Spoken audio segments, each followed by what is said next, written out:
But little by little, bit by bit, I push it back down with a new habit.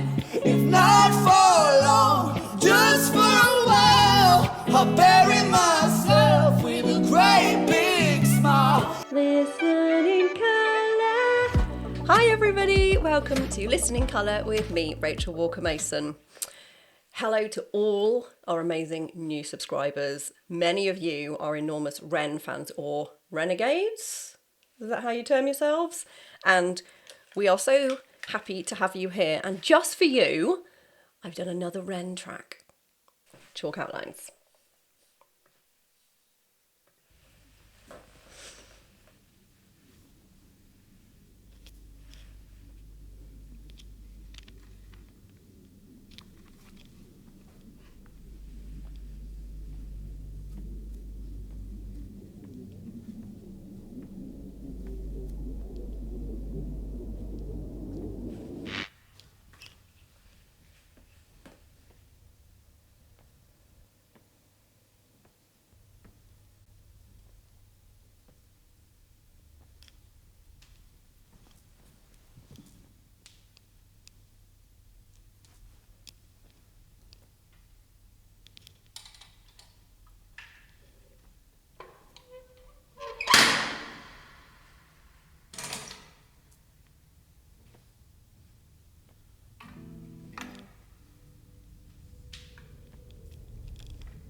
I'm still here in this bed that I crawled in. I hope that I'm someone else in the morning. So take this one, wash it down and you'll be fine. Then walk around in the floating chalk outline. Wow. So just a few lines in and I'm already totally invested. Just what an amazing writer. What an amazing writer and performer. Like just so talented and so open to talking about the things that have not been great in his life.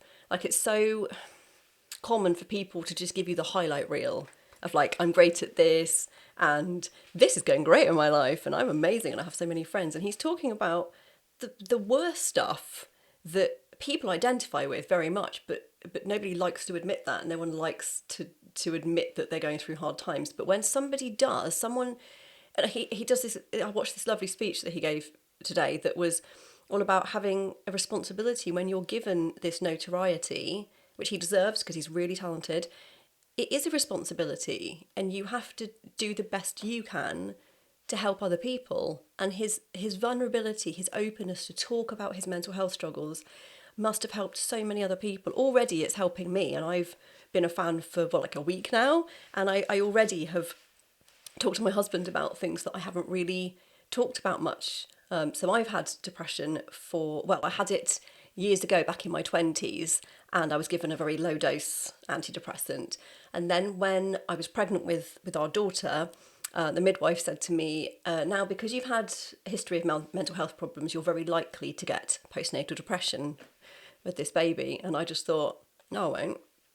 I'm used to just bossing it through things and I will just make myself not have postnatal depression. How do you think that worked out? Yeah, not great, because you cannot just bosh your way through mental health. It is not how it works. And I did get postnatal depression and was very, very unwell and didn't go for help for a long time because I was so ashamed. So when I hear songs like this and writers like this talking so openly and so descriptively about that process, it hits me in a place that I didn't know I could feel so connected to. I'm used to kind of shutting it down and being a bit like ta-da as a person, but this is hitting me deep. And that whole line about yeah, take this one, wash it down and you'll be fine. The medical community still doesn't really know what to do with mental health. So they just give us drugs. So I am still on fairly high dose antidepressants. And people are like, but you seem like a really happy person. I'm like, yeah, because I'm on antidepressants. So I stop hitting those very low lows now. And I stay mostly in the middle, and I can be happy and excited, but there's certain things that my emotions won't let me do. I can't feel certain things. It like cuts you off from really feeling real. And Ren is talking about that, and the whole thing. When I first saw the title, I thought, oh, Chalk Outlines, it'll be about people dying. They'll be like murder victims and stuff. But no, it's about you feeling like a floating chalk outline. You're not really inside. You're just this shape of a person, but you're like a zombie walking through. And that is how I felt for a very, very long time. And that's such a beautiful, descriptive, heartbreaking way of describing it. It's just stunning.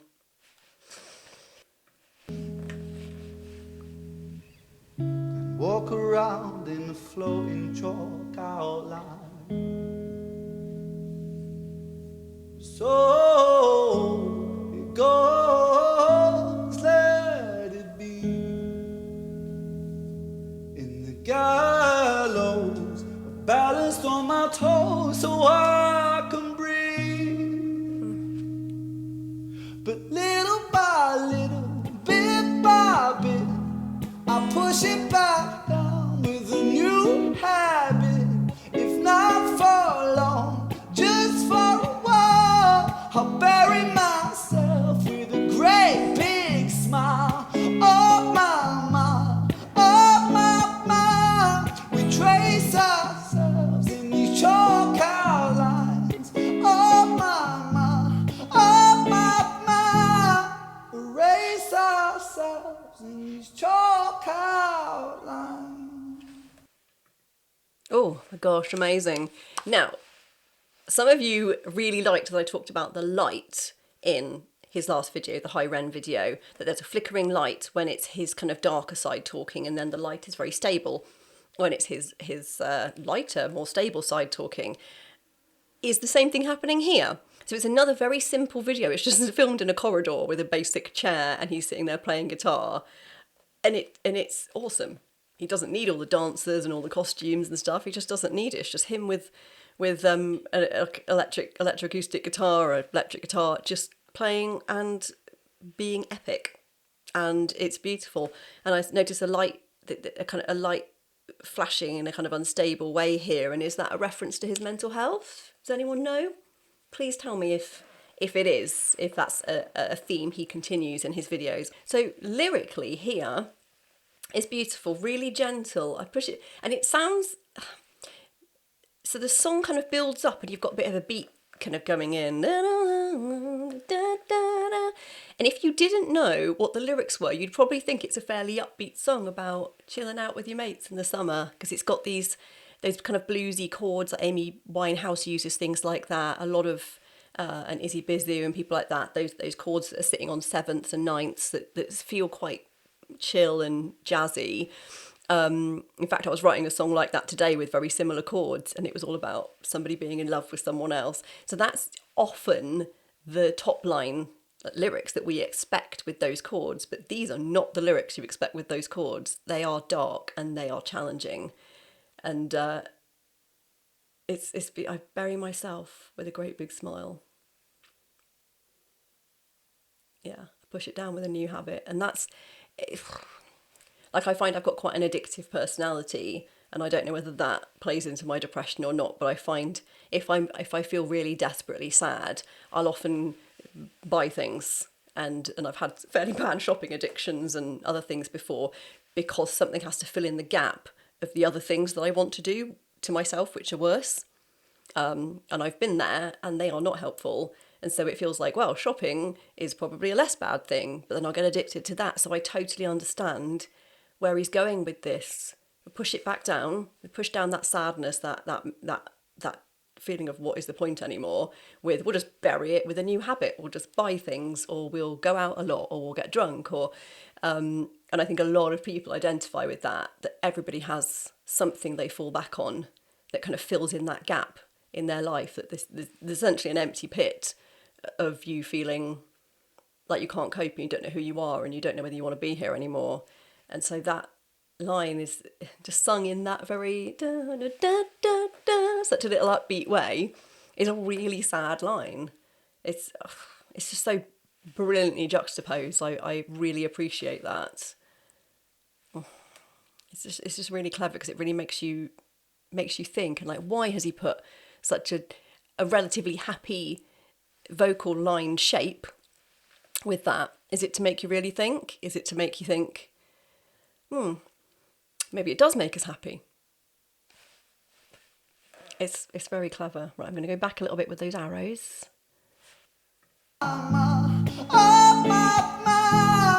Erase ourselves in these chalk outlines. Sertraline and a sip of serotonin.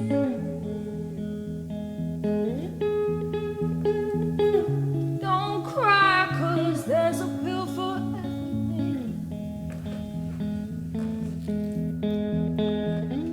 Take this one, wash it down and you'll be fine.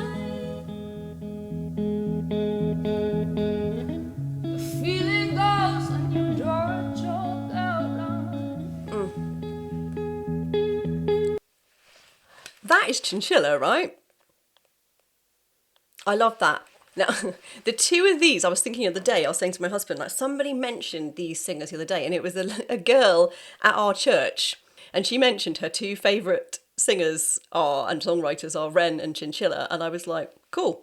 And I thought, I don't really know who that is, but since finding out about Ren, I've had a little look, and that is Chinchilla with her amazing nails and stuff. I can't believe this. This is so cool. I had no idea. I thought this was a Ren solo. Okay, so did they write this together?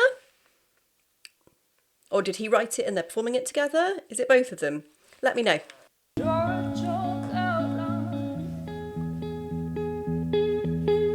So it goes, let it be. In the gallows, I'm balanced on my toes so I can breathe. But little by little, bit by bit, I push it back down with a new habit. If not for long, just for a while, I bury myself with a great big smile. Oh my, oh my, we trace ourselves in these chalk outlines. Oh my, erase ourselves.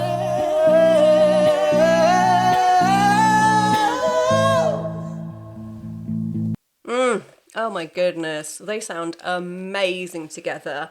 They've got quite similar voices, but there's difference in them. Chinchilla's got like a smokier kind of voice, and Ren's got like a brighter, pingier sound. So the two go together really nicely. And what I really liked there was when they went into harmony, Chinchilla was on the lower harmony and Ren was higher, and then they swap over when they get into out of the pre-chorus into the chorus, and they swap.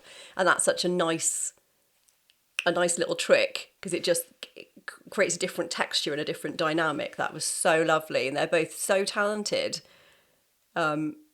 It's just guitar and them singing. There's nothing else. Like, they're just this good, and they sound incredible together.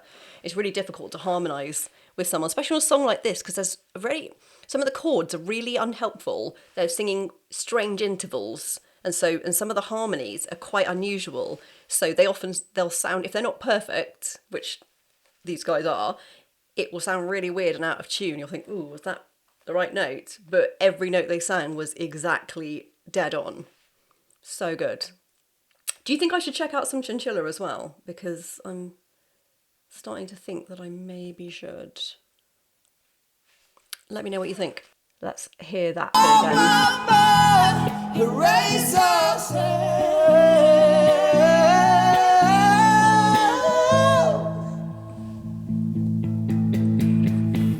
It's such a perfect day. Take it just in case. I'm scared of being okay, 'cause all things change, all things change. It's such a perfect day, it's a beautiful shade, it's a beautiful shade. I'm scared of being okay, 'cause all things change. But little by little, bit by bit. Oh, I just want to stop it there before they go into a beautiful a cappella bit. That was gorgeous. Whereas that middle section, they were going into kind of octave unison and then dropping into harmonies. And Chinchilla was using this beautiful, almost classical sound at the top of her voice. It was lovely. It's really clean. Really, I wonder what her training is. Do any of you lot know? Because you just know everything, you lot. I appreciate you so much. Is she classically trained, or is she just a really good singer who can just do it? I'd love to know more about Chinchilla, and how they know each other. Were they put together by labels, or are they friends? Because this connection they have is amazing. They seem really comfortable around each other, and like they're really sharing this story of this discomfort that they felt in their lives, but they're happy to sing about it together. Working in the music industry is not extremely well paid, as we've talked about before. So if you would like to help support me, I would absolutely love that. You can buy me a coffee. The link is here. We often say buy me a tea because I'm British and drink a lot of tea. You doing that enables me to feed my family, pay for my kids' school shoes, make more music, make more videos like this, and that means the absolute world to my family and me to enable me to do this. And to everyone who's already contributed that way, I just want to say thank you. You have no idea how much that means to me that you give your hard-earned money to help support me. If you would like a more regular way to support me, you can become a member of the Colourwave crew, where you get to see videos before any of the other subscribers. So jump on over there. Go back a little bit because I want to hear them drop into this section here.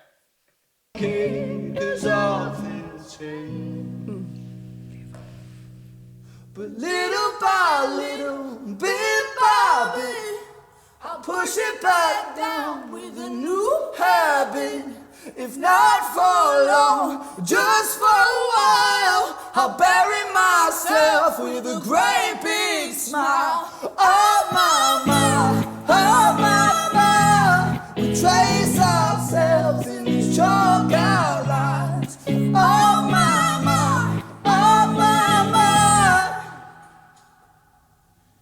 erase ourselves in these chalk outlines.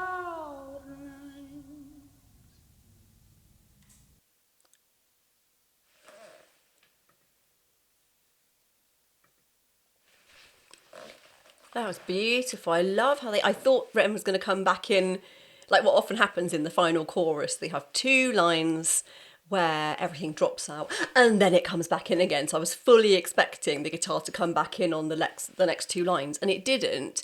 And I really like that because it just left it so bare, and Chinchilla going up to those mama, and like belting with this kind of pain in her voice. It was beautiful, but it was also kind of anguished singing, and she looked pained, like it was a real cry from the heart. It was beautiful. And then to just stay a cappella and it just be her on that last line.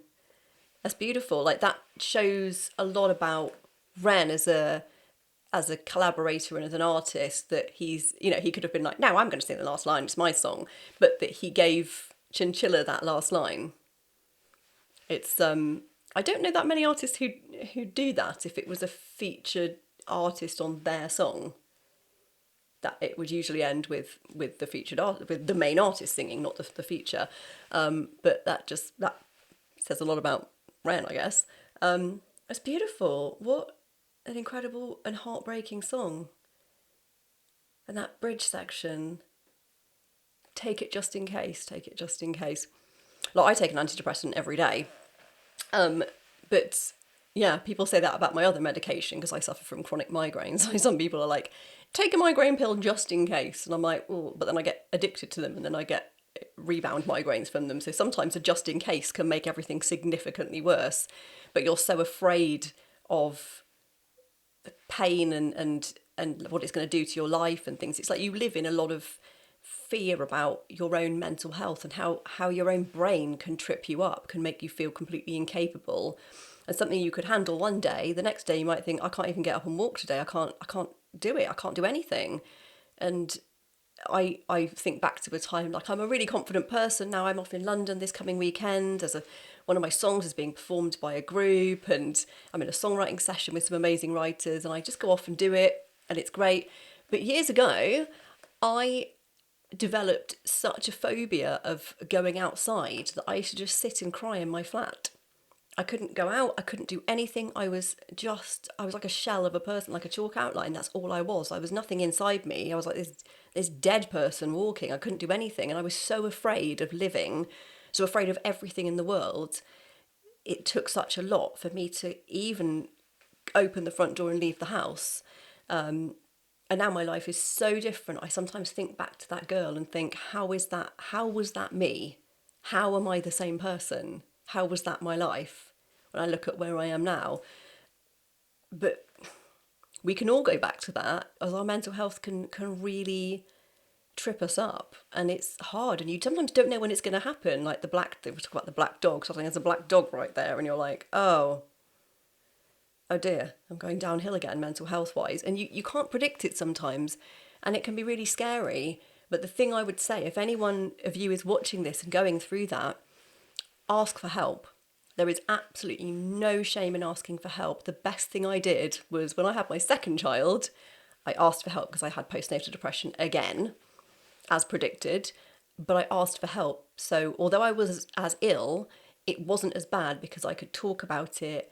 I realised there wasn't any shame. I hadn't done anything wrong. Like none of you have done anything wrong. If you have depression, if you have anxiety, you haven't done anything wrong.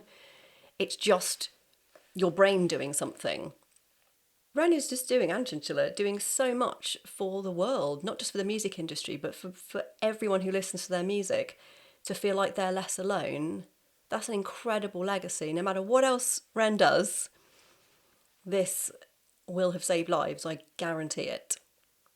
So absolutely reach out for help. There will always be someone to listen. So colour-wise in this one, it's a very dark,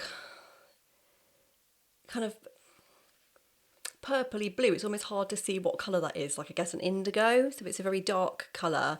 And then Chinchilla's voice cuts in more like a whitishy silver kind of thing, but in the verses and then in the chorus where she's on the the really high bits, it's got this really hard edge of like red to it. It's got this real like, nails on it. It's really strong. These colours bursting in like anger and frustration.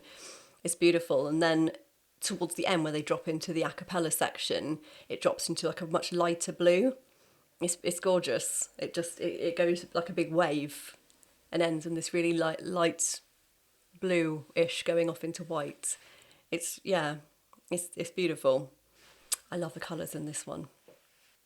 Please remember to like, subscribe, share and comment. I love all your comments, so keep them coming. And remember to have a colourful day.